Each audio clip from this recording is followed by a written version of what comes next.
guys, Saf here with another Raid Shadow Legends video, and today I want to talk about something that I think will add so much value to a lot of players once they realize how they can set it up if they did a specific fusion in the last couple of months.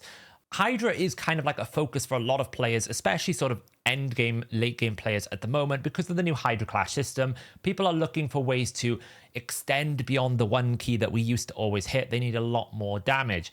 So we've just come out of the cadaver clash kind of concept. We're now moving over to like a Trunder Madman style meta, but there is something new that has been confirmed by Plarium that you can see on screen right now, which I think actually is far more impactful for most players because I think a lot more players will be able to achieve this setup. So what I'm talking about is Taunt buff. If anyone doesn't know what Taunt does, it forces the opponent to target their abilities on the sort of enemy that has Taunt, one of your champions. So if I put Taunt on one champion, the enemy has to target their skills on that champion. Now, that doesn't mean they can't use their active abilities, such as their A2 and their A3, which is what you get with Provoke, right? Provoke can only allow the A1. It forces the enemy to use their A1 ability. With Taunt, if I've got like a cleanse ability that doesn't target an enemy, I can use that. If I've got an AoE ability, I can target it on the enemy and use that. There's lots of different things I can do with Taunt that I can't do with Provoke. So it doesn't really stop things like you can't replace your Provoke with Taunt to stop the Head of Decay from cleansing. It will still cleanse even if there's a Taunt buff up because it doesn't have to target an enemy to activate that ability. But what it does do is it stops the consumption counter so long as your Taunt champion is not the one wearing the debuff counter. And we can see here on the sort of raid digest that they released about 5 days ago, they're confirming that this is working as intended. Some players wonder if it is normal that the Taunt buff prevents Hydra from devouring champions. The devour mechanic is, after 20 turns when you start a battle, a Hydra head will eat your champion and you have to do enough damage to it within 5 turns to get your champion back. Yes, it is a viable strategy. So they're confirming this is what they intend for it to do. When a champion in the player's team is under Taunt buff, Hydra cannot target anyone apart from the taunting champion. There are some exceptions to that rule. We'll talk about that in a minute. If that champion under Taunt buff doesn't have a devouring mark, then the devouring won't happen until the buff is gone. So if the devouring mark is on somebody else, they're relatively safe from Hydra's embrace. On a side note, we keep monitoring champion performance on Hydra, blah, blah, blah. They've talked about lots of different things. The big thing about at the moment is obviously Trunder and Madman, will it get nerfed? Some people have done videos on it. I haven't, but essentially they've said, quote, it's too difficult to build, so therefore we're not nerfing it. I'm not sure I agree with the difficult stance, but at the same time, I don't think necessarily we need to be rushing to nerf it right now. So I'm pretty okay. I'm happy with that. That's fine. I know some people thought I was calling for a Trunder and a Madman nerf. I absolutely wasn't. I was saying how that works and whether or not it's from a game design perspective, whether it's a good idea to have it like that. I'm not saying nerf it, and they've said they're not going to nerf it. So that aside, but let's ignore that. Let's focus on what we're saying here. So they're saying, so long as you have Taunt active and the champion with Taunt doesn't have Devour, then no champion will get devoured until that Taunt runs out. So that then leads to the next question. Can we maintain Taunt 100%? Because if we can then maintain Taunt 100%, we never have to worry about Devour. And if we never have to worry about Devour, that predominantly is what kills a Hydra team eventually. What normally kills a pretty good Hydra team is you just run out of sort of time between devours. Either the counter, which kind of drops every single time a champion gets eaten. So it starts at 20, then it goes to 19, 18, 17, 16, vice versa. That counter will never go down. And also, the other thing that you normally struggle with is the amount of time you have. So every time a champion gets devoured, the next release of that is 4 turns, the next one is 3 turns, then it's 2 turns. So you just lose the amount of time, and that's kind of like an enrage encounter. That is how Hydra beats you. You run out of time to unlock your champions, you lose your champions, then they lose the team balance, and then the run ends. Well, if you don't ever have to worry about Devour, then teams can go to the turn limit without difficulty. So what I want to do in this video is show you how you can do this in my team that I've built. And then we're also going to talk about some of the challenges and some of the main things you have to be afraid of, things that will break this team. So that is the other thing I want to talk about. So Hydra just reset for me here, so I can actually showcase this for you this week. I couldn't show it last week when we were testing it, but we were testing it on stream the other day. I'll put a link to the specific VOD in the top left corner here, so you can go watch it if you want to see me theory craft it in person. But the team I've built is essentially this team here. So we're anchoring it with Duchess. Now, Duchess does not need to be here. You can deal with it in other ways. We're using Duchess predominantly as a block debuffs, increase attack, and a torment counter. You can absolutely drop one of the DPSs in this team, run Shamael, but I would highly recommend you bring a block debuffs to deal with things like provoke, poisons, weaken, lots of different things you get thrown at you, like the barrier thing with suffering like transfers damage. There's lots of different debuffs that kind of are a pain in the backside. So having a block debuffs or a cleanse is probably a good idea. We're using Michinaki as our Hex champion. Now, you don't have to run him. You can bring someone like Mithrala if you've got her. You can bring a Cursed champion, so someone in Cursed set who has lots of AoEs. Nia could double up as a Cursed set champion as well, although she's not very efficient at it. When I explain why, you'll see what I mean. But we're using him for that, and we're also using him for a buff removal. So we're basically getting rid of any buffs like Reflect buff, Increase attack buff. He is a better rotation this rotation for Michinaki. Last rotation, it was incredibly rough because he was weak affinity to the Wrath Head, so he would continuously not remove buffs. This rotation, he's actually weak to the Head of Blight and the Mischief Head. Now, there is no solution really for Poison Cloud beyond Michinaki's A1. So we're trying to use HP Burn here to basically deal with Poison Cloud. But the advantage is we have so much damage in this team, we can kill heads relatively quickly, which means we don't necessarily need to bring things like block buffs. You'll also notice there's no provoke in this team. We don't actually need to worry about necessarily having a cleanse because, again, as long as we time it and balance it, we can pretty much like beat it. You could, if you wanted to, bring provoke sets in. I haven't done that.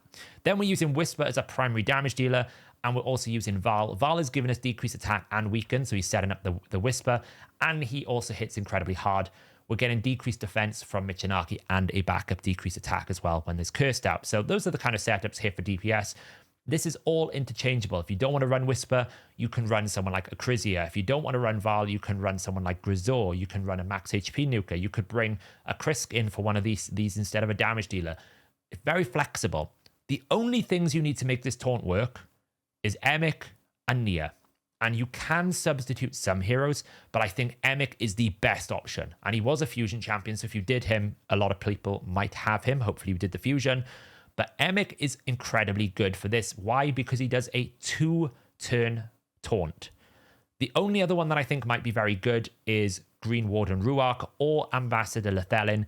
But Lethelin would be the worst option because he doesn't bring much else. Whereas at least with Ruark, you're getting that passive shield and you're getting an AoE decrease attack. So if you don't have the Emic, Ruark can do this as well. But he is very good at this for his 2 abilities. So one, we get Unkillable buff, which is really nice because if the Wrath Head is about to pop off, we can pop this on and just keep everyone alive. We also get a shield on himself, and we get that taunt buff on a 4-turn cooldown. So we need to find 2 turns, essentially. Then we also have the A2, which is going to decrease the cooldown of all of your ally skills by 1 turn, which is actually incredibly valuable because when we think of someone like a Whisper, she's running on a 4-3. Well, now she's running on a 3-2. So this is on a 2-turn cooldown because essentially every time Emic takes a turn, he resets everyone's cooldowns by 1 because of the way that we've set this up, right? And you might be wondering, how is that possible? It's on a 3-turn cooldown. This is where White Dryad Nia comes in. This ability reduces the cooldown of a single target's abilities by 2 turns. So effectively, she is reducing him to a 2-turn and a 1-turn cooldown. So what you will find when I run this run, we're going to go A3, A2, A3, A2. He'll never use his A1. His A1 is pretty useless since they nerfed it anyway, but he will never use his A1. He will just keep switching between A3, A2, A3, A2, A3, A2. So we keep the taunt buff up 100% of the time. And every other turn, we're reducing all of our ally skills by 1 turn, which means that actually Whisper, Michinaki, Val, they're all getting very high uptime on their abilities. The biggest problem that Michinaki tends to have, and why people run him in Relentless, is trying to sustain all of these different effects. It's on a 3-turn cooldown, but it's only on for 2 turns. Well, now it's on a 2-turn cooldown. So I'm pretty much running these whenever I want, whenever I need. It's very, very powerful. And then, of course, if we need it, we have an ally protection. But to be honest, I just tend to run A1 with White Dryad Nia. Now, the reason why I'm saying she's not a very good cursed option, she doesn't attack with the A2. And because he will reduce her cooldown here by 1 turn, what you'll find is she's just going to go A1, A2, A1, A2. So every other attack, she's not actually going to attack, which means you can't sustain the Hex debuff. So it's not really ideal. When you come to Cursed, you really want someone who's going to always attack all of the time. Someone like a Suzerain Catone, all of his attacks are all AoE, they attack all the time. You always get a good chance to roll the dice. So that is all you need. Now, speeds-wise, you can go super fast, you can go super slow. I actually like Emic going one of my fastest champions in the team, so I've built him to go fast. He's at 270 speed. You do not need to be this fast. You could go at 240 speed and it would work exactly the same way. Just scale your champions back so that he is always, you want him to be the fastest probably in your team beyond Duchess. Duchess needs to be a little bit faster and I'll explain why in a moment. 73k HP, it's largely irrelevant, but he does give a good shield on his A2 based on, I think, his HP. So the more HP you add, the bigger the shield you'll give your champions, which gives you some effective HP against the Wrath and the poisons and all that kind of stuff. So actually scaling HP is a good idea. We've got a reasonable amount of defense. 2600 is all you would need. Then, because he's Taunt, he is going to be the Mischief target. So you need good resistance. The only thing that can make this fail is if we lose Taunt buff. So if we lose Taunt buff from either a Steal from Mischief, then it's a problem. So you absolutely need him to be high resist so that he is the Mischief target. I have put accuracy on him purely because I plan to use him in other content, but for the context of this team, he doesn't need accuracy unless you were to put Brimstone on him. So resistance is the most important stats here. That's why he's at 449, so that he is a Mischief target. I have put a little bit of crit rate in him because he just does a nice bit of damage. And then White Dryad Nia needs to be a little bit slower. She needs to be a little bit slower. So he's 270, she's 267, because you want her to go after Emic. Emic taunts, then she goes and uses her A2. Then Emic uses his A1 to reset her cooldown on the A2 a little bit. And then when he comes back around to his ability, he'll have A3 and then she'll reset it. That's the way you're going. You're going Emic A3 into Nia A2, and then you're going Emic A2 into Nia A1, and then back to the Emic A3. And you're repeating that cycle constantly. You'll see as I run it through how it works. She is built just tanky. She does have a really cool passive here where if she heals, she will heal all other allies. Now, it's not substantial, but you can put something like a Guardian or a Bolster set on her. So every time she takes a turn, she's going to provide a little bit of excess healing to the team, which is what I have done. I've got her in crit rate as well. Nothing crazy damage-wise, just enough to add some damage. And then 267 speed here. And again, enough accuracy because we want to use her decreased speed. So let me take you through all of the team quickly in terms of specific sets and stats. We won't go into too much detail here. We're just going to go and briefly look at it. So the key thing to note about Emic is I've tried to get him as many protection sets as I can. Ideally, I'd love him to be at 9 protection, because once you put him at 9, there's a 75% chance that the taunt is protected. That mitigates the risk of a 3% from the Mischief Head, but you're providing 2 buffs to your team, a shield and an unkillable. So you're giving all your damage dealers 10% more damage. This damage component doesn't matter if it protects the buff. It's just if he places a buff. So that actually gives him a substantial amount of damage bonus to his team, which is really, really powerful. So I'm trying to get protection pieces. So far, I've only ever got Stone Skin, so that's a bit of a problem. But I would highly recommend 6-piece protection. And if you're using him in Arena, 9-piece protection. It's incredibly powerful. Definitely do that. Then when it comes to our DPS, Val is in Relentless, Cruel. I could potentially consider putting him into Lethal now that he's getting much more like lower cooldown, so we can actually try and push more damage. But he's at around about 235 speed, full damage build with accuracy because we are using him for this A2 weaken, decrease attack. He's very good because he's got that ninja style passive where he will increase his attack by 100%. So really, I should be trying to push more attack on him if I could, to get more value. That will also increase the value of Phantom Touch as well. It's all exponential bonuses. Duchess, one of the things we were testing, and this is one of the issues I'll talk about as we're running the battle, is the block debuff is very important. And I had her around about 250 speed in my first test. And the two Nia and the Emic were outrunning the block debuffs. So for this test now, I've sped her up to be faster than Emic. She's the only champion that is faster than Emic at 274 speed. Again, high defense, 79k. She's got a lot more resistance than she needs because I'm using her in arena as well, right? This is typically an arena build. She's in 2-turn stone skin. That normally would not be what I would build her for Hydra. If I was dedicating her for it, I would look at some other forms of sets like Guardian, maybe protection or something of that nature, right? If we put her in 9 out of 9 protection, well, we're putting up 3 buffs for everyone. That's 15% damage bonus. Next up, we have got the Whisper. Whisper at the moment is still in her Relentless Cruel build. She is at 7.5k attack, 197 speed, a lot slower than the other ones. We don't really have accuracy because we're using the weaken from the Valve for the main damage and 321% crit damage. She is basically our only, like, dedicated for damage only. She doesn't bring anything other than damage really here. And then we have the White Dryadnia. She is, as I mentioned, is in Guardian because I'm trying to leverage this passive so that everyone gets a little bit of healing. She'll heal for 10%. 10% of her HP is around about 61,000. So she's healing for about 6,000. And then we're going to give 20% of that 6,000 to everyone. So everyone's going to get around about a 2,000 heal every single time she takes a turn. She's fast. She's going to do it a lot. So it's a nice little benefit. And I've also got her into Revenge because I would like her to try and keep the decreased speed out as much as I can. So that's Nia, Emic, Whisper. We've also then, the final champion is Michinaki here. Michinaki is in Relentless as well, but his defense numbers are actually quite poor. This is probably quite a poor build. I've got him a bit faster at 258 speed.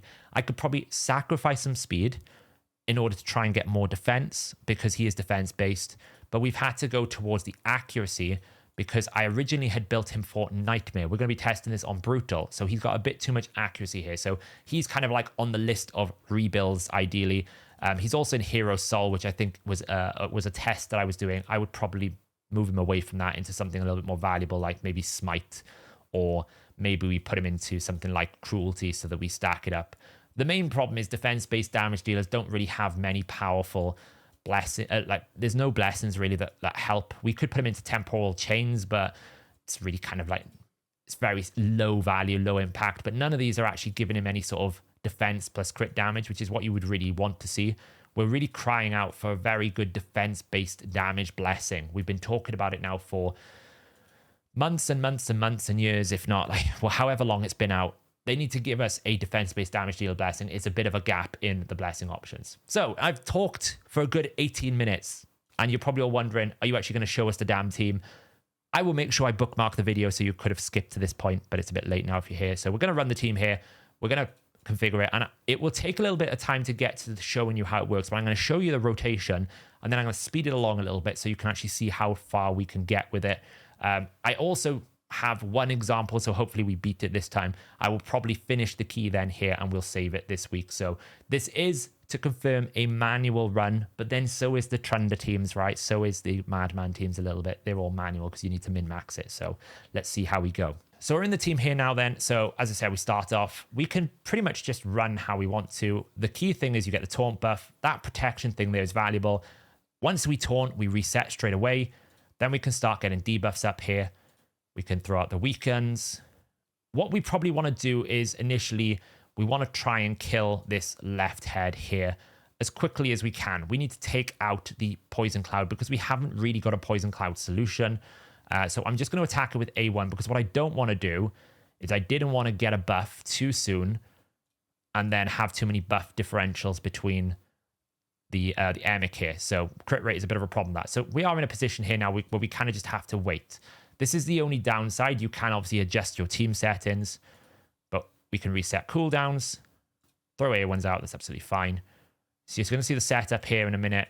We're just going to hit that left head to avoid everything. Save our skills for a little bit. Keep going around here. And then we're going to get back to the setup in a minute. That's that buff differential I was talking about. Just because it's a crit rate. It shouldn't be a problem because we can cleanse it. But you can see the setup I'm doing here. Emic goes A3 into the taunt. We can now get rid of some buffs in a moment, but at the moment we just need to wait one more turn. We don't mind if that goes. This will hurt without decreased attacks. We are kind of just like hoping we can get away with this. So there we go. We'll do that. We kind of need to wait one more turn. And then we will reset again. So you see the setup, reset the A2. That will basically reset Nia. So that the next turn she has, now we can basically buff remove. And now we can basically get back into a setup here. You see that we're protecting buffs a lot. We might as well just attack this with an A1. Maybe we'll get weakened. We do get lucky sometimes on low accuracy. Now we can prop it up with a big bit of damage there. We just want to kill that head as quickly as possible, because it is, in this rotation, a bit of a limitation of the damage until we can get going.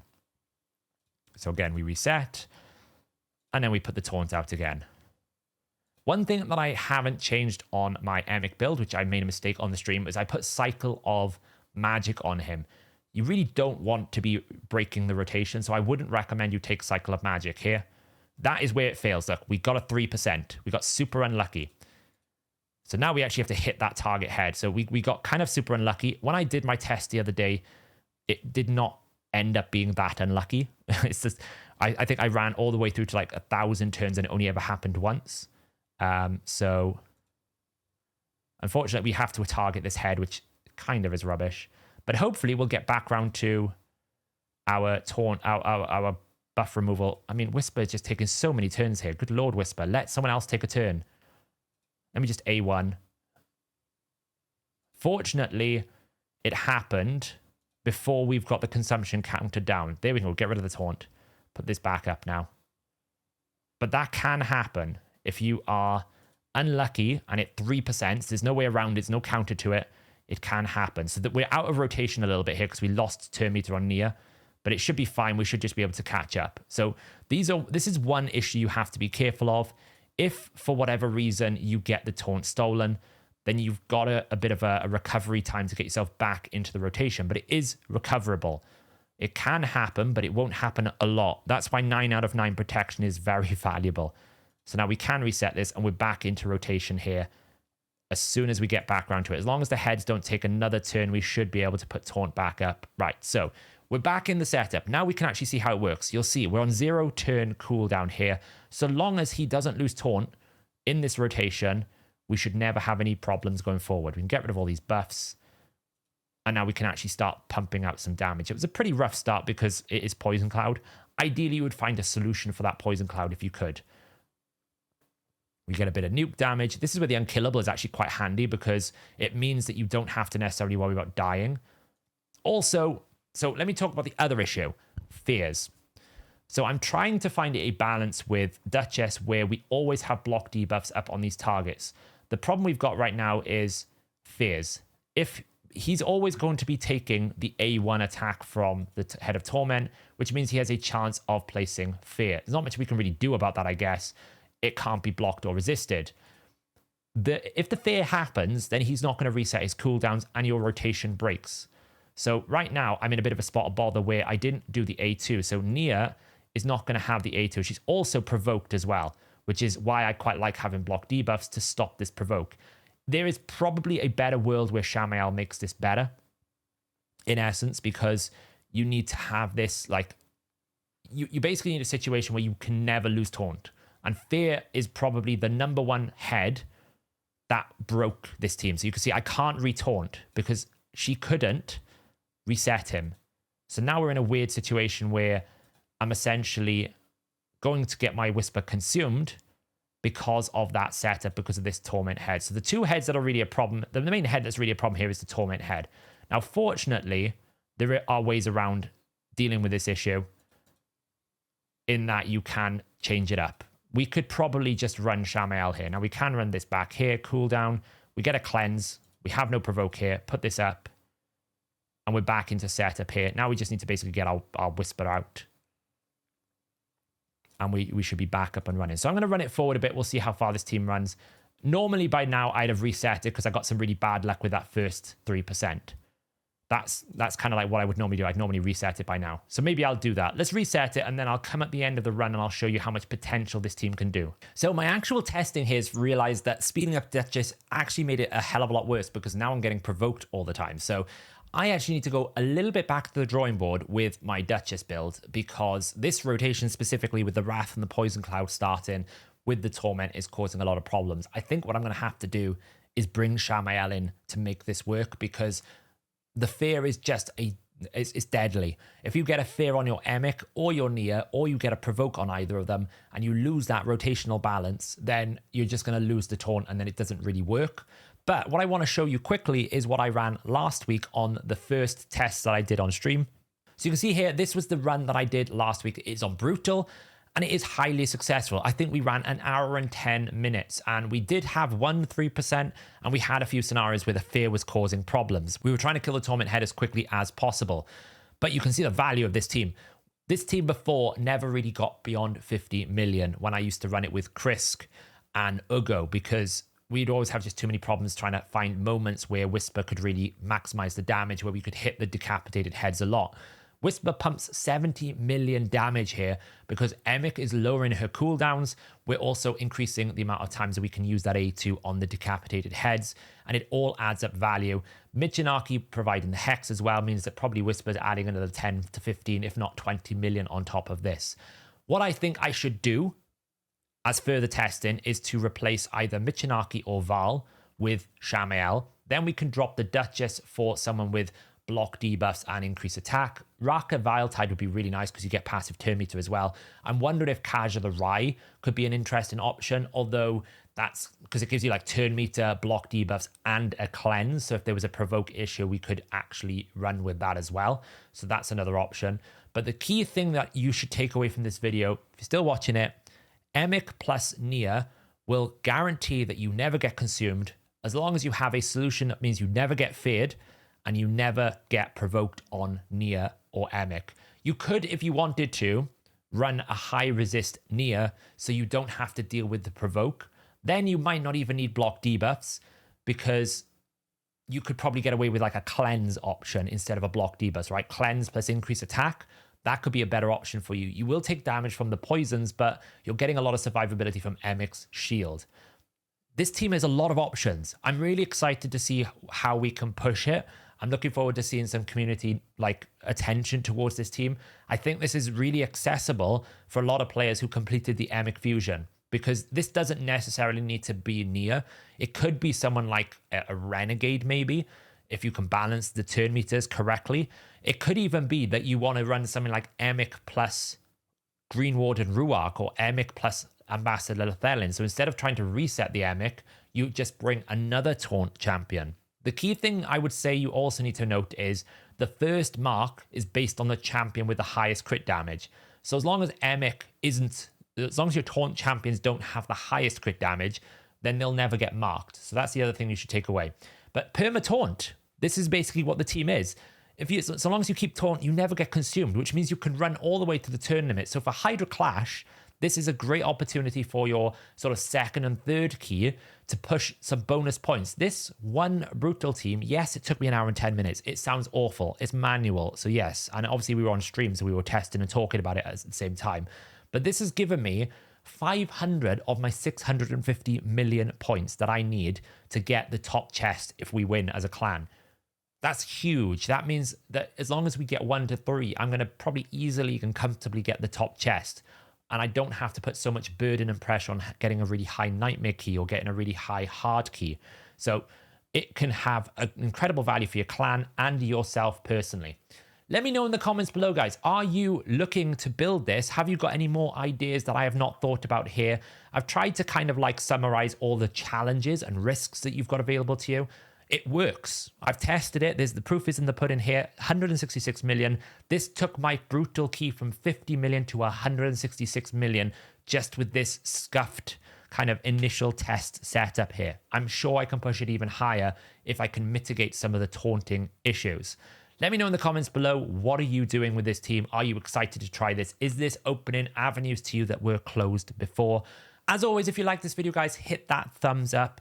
And if you want to see more videos from us, hit the subscribe button, hit the bell notification, and anytime I release a video, I do daily videos most of the time, it will come straight into the channel. If you want to come and join the live streams on YouTube here, we stream Monday and Thursdays on Raid. We've been doing some tag team arena help for people lately, but we also do like Hydra runs, we do gear cleansing videos, sort of live streams, we do various different things and try to break the game and different fun things. So come hang out. If you've got questions, you can ask them and I will try my best to answer them for you. And yeah, thanks for watching, guys, and I'll catch you in the next video.